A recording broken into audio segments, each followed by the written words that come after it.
Bonjour, je suis Emmanuelle, thérapeute holistique, guérisseuse de l'âme, comme on pourrait me décrire. J'accompagne aujourd'hui les femmes du blessé au sacré et d'une manière générale les femmes et les hommes vers l'union du féminin et du masculin.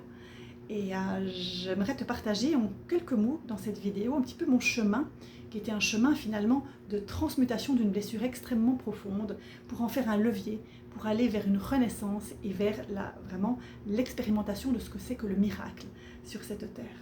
Donc au départ dans ma vie, tout semblait plutôt rouler en fait.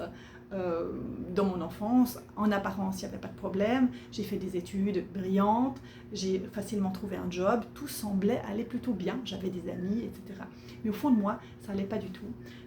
Dès l'adolescence, j'ai eu beaucoup de chagrin d'amour, beaucoup de sentiments de solitude, de ne pas être à ma place, beaucoup de souffrance intérieure.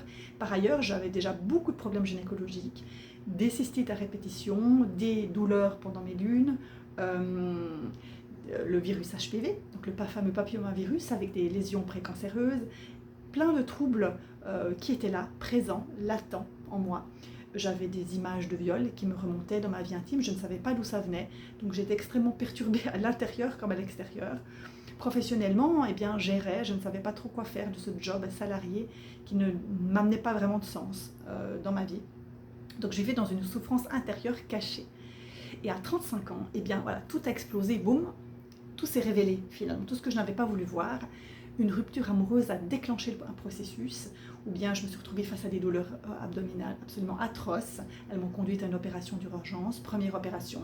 Et puis quelques mois plus tard, une rupture d'endométriome a failli me coûter la vie, pardon, a failli me coûter la vie, puisque j'ai fait une septicémie, lésion jusqu'au poumon, et puis voilà, le diagnostic est réellement tombé, c'est endométriose de stade 4, extrêmement sévère. Donc les médecins m'ont prédit un avenir qui n'était pas forcément radieux. Ils m'ont prédit des traitements hormonaux à répétition, ils m'ont dit que je serais opérée de maintes fois, ils m'ont dit que j'avais très très peu de chance d'avoir un enfant. Donc je souffrais 24 heures sur 24, j'étais célibataire, mon système immunitaire s'effondrait, bref, tout en vrac, je te le partage comme ça, mais en vrac, tout était en vrac à l'intérieur, à l'extérieur de ma vie en fait. J'étais vraiment face à un avenir totalement incertain. Et à ce moment-là, eh bien, j'ai dû choisir, abandonner ou vivre. Et j'ai choisi de vivre. J'ai choisi la vie. C'est-à-dire que j'ai choisi d'arrêter de mettre des pansements sur ce que je vivais. Et j'ai enfin accepté d'aller creuser, d'aller plonger dans mes ombres, dans ce qu'il y avait derrière, en fait. Et donc j'ai arrêté de fuir. Je me suis mise sur un vrai chemin de guérison. Et ma première renaissance a bien été ce passage vers ce chemin de guérison qui m'a amené au travers de différentes thérapies à mettre des changements importants dans ma vie, à poser des actes. J'ai rencontré ensuite celui qui est devenu mon mari, j'ai quitté le job salarié, j'ai quitté la ville dans laquelle je vivais depuis 13 ans en Suisse et j'ai suivi les élans de mon cœur, c'était le premier mouvement. Peu à peu, mon corps a montré des signes de guérison. J'ai commencé à animer des cercles de femmes, j'ai commencé à écrire un blog.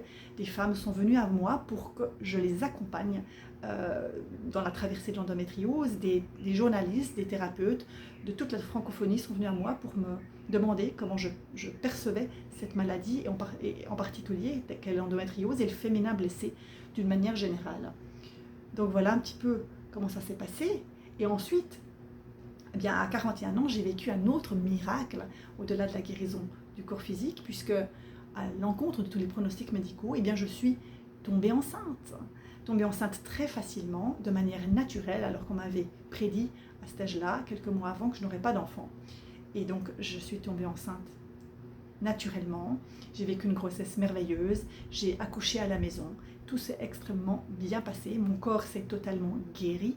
Par ailleurs, plus du tout de lésions d'endométriose, plus de symptômes ni de lésions, plus de mycose, plus de cystite, plus d'intolérance alimentaire. Et depuis cette époque, eh bien, je n'ai plus pris antibiotiques ni anti-inflammatoires.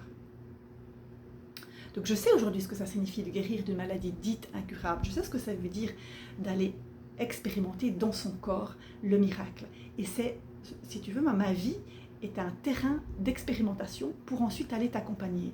Parce qu'au-delà de cela, eh bien, je me suis maintenant désormais expatriée hors d'Europe, dans un pays où je dois découvrir de nouveaux repères, où je me découvre, je transmute d'autres peurs, je me découvre encore davantage en tant que femme.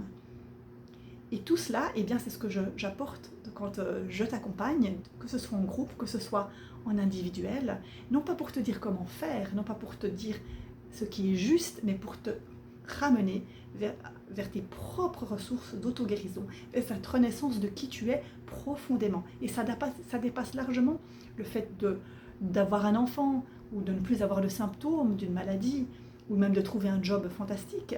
Cela dépasse tout cela. Ça vraiment, ça va au-delà de cette vie en réalité, les guérisons que nous entamons ensemble pour aller vers cette renaissance. Donc aujourd'hui, eh bien, je t'invite à marcher à mes côtés. Libérer tes mémoires, renaître à ton féminin sacré et à qui tu es profondément.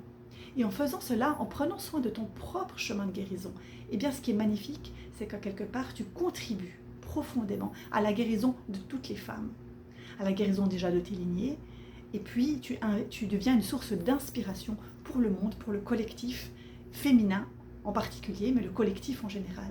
Donc je t'y invite et je me réjouis de te rencontrer. À bientôt.